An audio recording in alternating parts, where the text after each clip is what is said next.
वान इब्न मसूद रज़ियल्लाहु ताला अन्हु क़ाल क़ाल रसूलुल्लाह सल्लल्लाहु अलैहि वसल्लम अल जन्नतु अक़रबु इला अहदिकुम मिन शिराकी नालिही वन नारु मिस्लु ज़ालिक।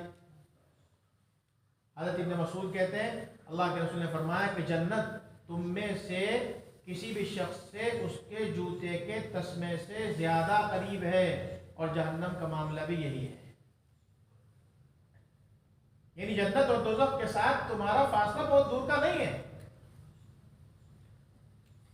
जन्नत और दोज़ख तुम्हारे बहुत करीब है।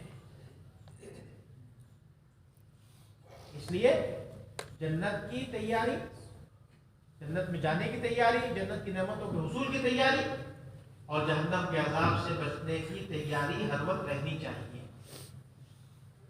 जन्नत या दोज़ख की जो रहमत या अज़ाब है उसमें हद फासिल है हमारा ये सांस जिसकी आमद-ओ-रफ्त चल रही है।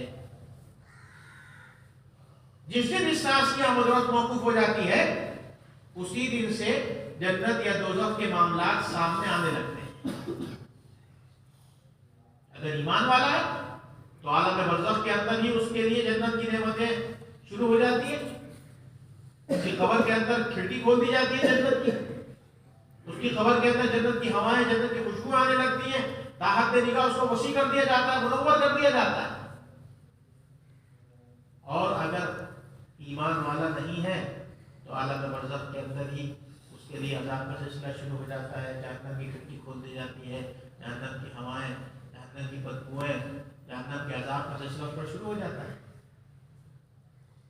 इसलिए जन्नत या दोज़ख को ज्यादा दूर मत समझो, वो तुम्हारे से इंतहाई करीब है। हर वक्त उसकी तैयारी करनी चाहिए इंसान। हज़रत इब्न मसूद कहते हैं अल्लाह के रसूल ने फरमाया कि जन्नत तुम में से किसी भी शख्स से उसके जूते के तस्मे से ज्यादा करीब है और जहन्नम का मामला भी ऐसा ही है। इसको इमाम बुखारी ने रिवायत